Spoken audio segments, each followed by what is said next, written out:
Hello and welcome back dear friends to GSL Hobbies।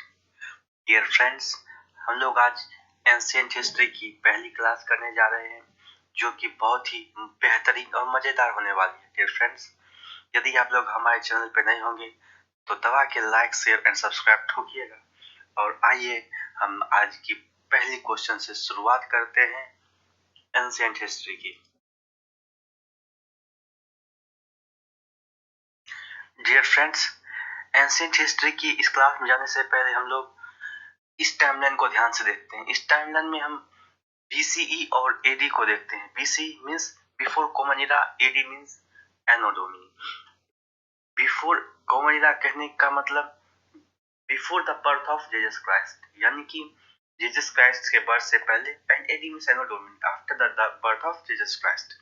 Dear friends, इसमें हम लोग देखने वाले हैं हमारे ओल्ड स्टोन एज को, जो कि 2 मिलियन ईयर्स एगो से 10,000 BC तक की रही है। इसमें हम लोग पैलियोलिथिक, मीसोलिथिक और नियोलिथिक के बारे में जानते हैं।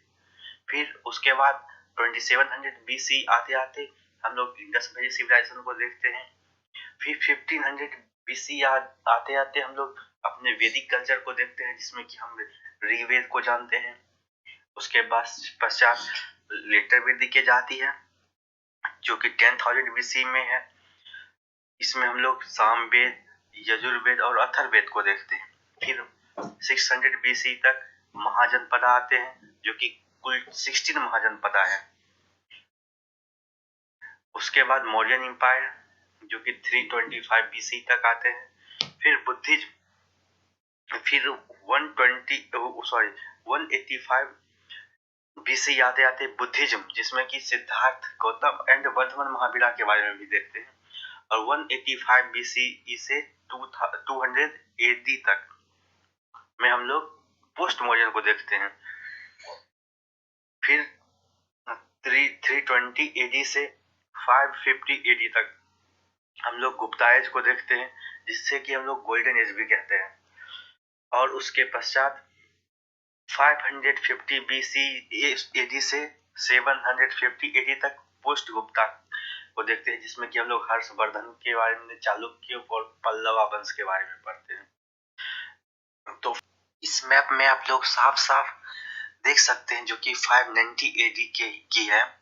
इसमें आप लोग 6 वंशों को अच्छे से देख सकते हैं। इनमें पश्चिमभूति डायनेस्टी, जो कि वर्धना डायनेस्टी के नाम से भी जानी जाती है, Gupta dynasty, Maukharis dynasty, Chalukya dynasty, Pallava dynasty, इन सभी के बारे में भी हम लोग जानते हैं। इस मैप को ध्यान से देखिएगा और इसी के साथ हम लोग आगे बढ़ेंगे। इसी मैप के अकॉर्डिंग ही आप लोग समझ सकते हैं, सभी हिंदू डायनेस्टी के बॉर्डर्स को अच्छे से देख सकते हैं और उनके रीजन को आइडेंटिफाई कर सकते हैं। आज की हमारी पहली क्वेश्चन है, the Arthashastra was written by whom? Chanakya, Kalidasa, Harshavardhana, Watson. तो हमारा आंसर होगा option number A, the Arthashastra is the title of a handbook for running an empire written by Kautilya. He is also known as Chanakya, an Indian statesman and philosopher, chief advisor and PM of the Indian Emperor Chandragupta, the first ruler of Mauryan Empire. Question number 2 में देखेंगे, Alexander defeated Dash in the Battle of Hydaspes। तो इसका answer हम लोग देखेंगे, इनमें से इन चारों में से कौन सी होगी? Porous, Chandragupta Maurya, Heracles, एडुमस। तो इस क्वेश्चन का आंसर ऑप्शन नंबर ए होने वाली है, यानी कि पोरस। दोस्तों, Hercules is a Roman equivalent of a Greek divine hero Heracles. मतलब हरकुलस नाम का एक रोमन में हरकुलस नाम का एक शब्द है, और ग्रीक में हम लोग इसे हिराकल से जानते हैं, जो कि वहाँ के भगवान या फिर एक मिथोलॉजी है, वहाँ का पौराणिक कहानी है कि Hercules is famous for his strength मतलब वो अपनी शक्ति से जाने जाते हैं, and for his numerous far ranging adventure, और उनके बहुत ही बड़े बड़े कारनामे हुए हैं, अद्भुत।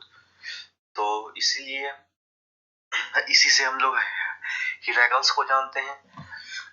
And Alexander, after the death of Alexander, Adumus assassinated Porus and effectively controlled Alexander's northern Indian territories। इसे तो आप लोग जानते ही होंगे अच्छे से। फिर इसी के साथ हम लोग क्वेश्चन नंबर 4 पे आते हैं। क्वेश्चन नंबर 4 हमारी है, Ramcharitmanas is an epic poem written in which language? Written in which language? तो हमारे पास 4 ऑप्शन है, संथाली, मुंडा, अवधी एंड संस्कृत। तो आप लोग इसका आंसर जरूर कमेंट करें। तो इसका आंसर होने वाली है ऑप्शन नंबर सी, यानी कि अवधि। तो इसी के साथ हम लोग क्वेश्चन नंबर 4 को देखने वाले हैं। From which monument Gautam Buddha propagated his divine knowledge of Buddhism to the world? तो हमारे पास 4 ऑप्शन होने वाली है, Humayun's tomb, Sarnath stupa, Qutub Minar and red fort complex. तो हमारा आंसर होने वाली है option number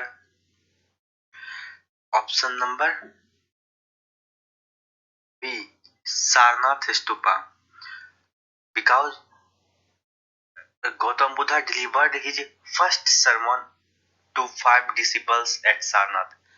Sarnath Stupa monument is built on site where Gautam Buddha propagated his divine of knowledge of Buddhism to the world.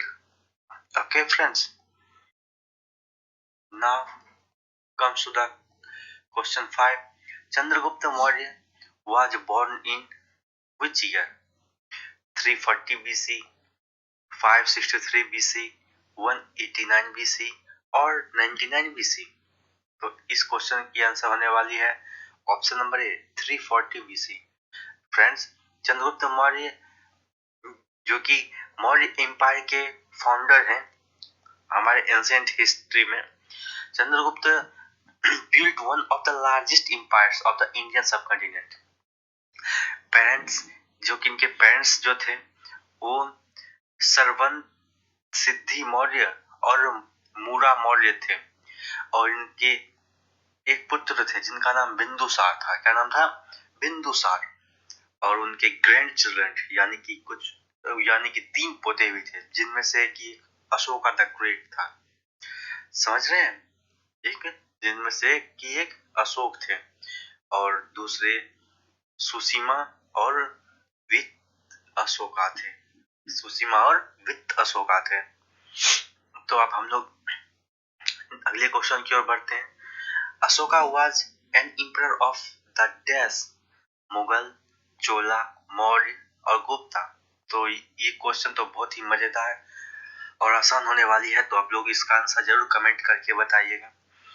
तो इसका आंसर ऑप्शन नंबर सी होने वाली है, यानी कि Ashoka also known as Ashoka the Great was an Indian emperor of the Maurya dynasty, son of Bindusar, who ruled almost all of the Indian subcontinent from 268 to 232 BC.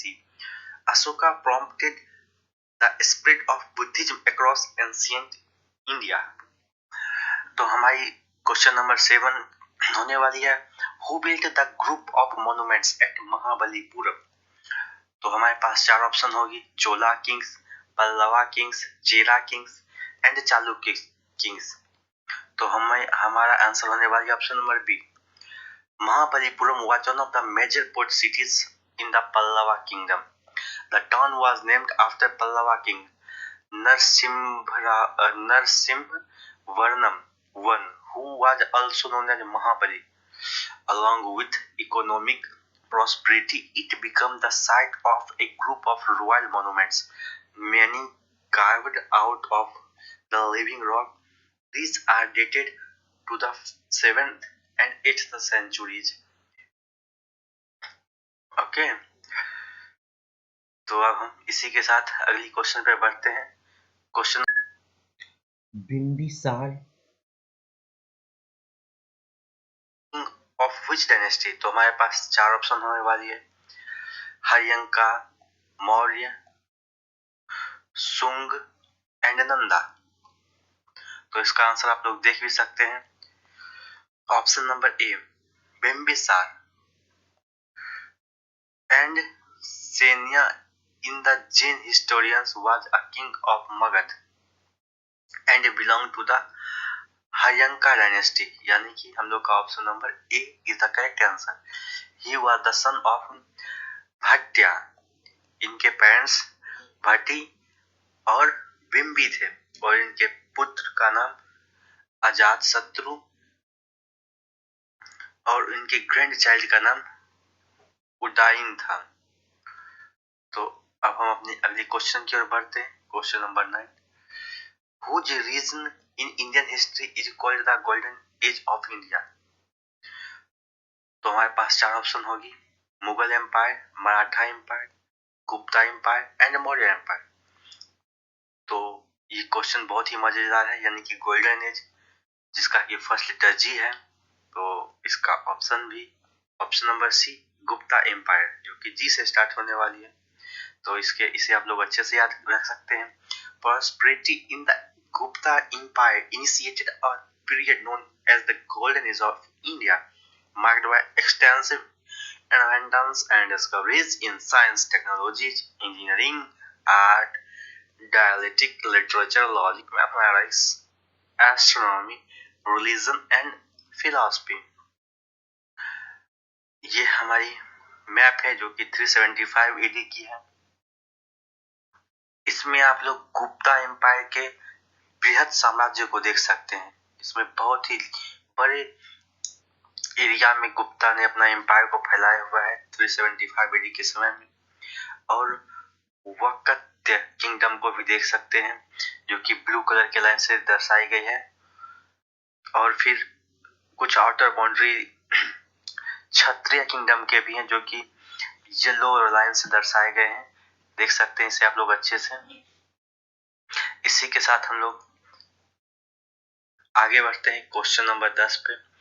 तो the Buddha has been eulogized as a ocean of wisdom and compassion in। तो हमारे पास 4 option होने वाले, Buddhacharita, Jataka tales, Amar Ashoka, the light of Asia. तो इसका answer option number C होने वाली है, the Amar Ashoka is a thesaurus of Sanskrit written by the ancient Indian scholar Amarasimha. तो इसी के साथ हम अपनी क्लास को खत्म करते हैं। Thanks for watching, bye bye.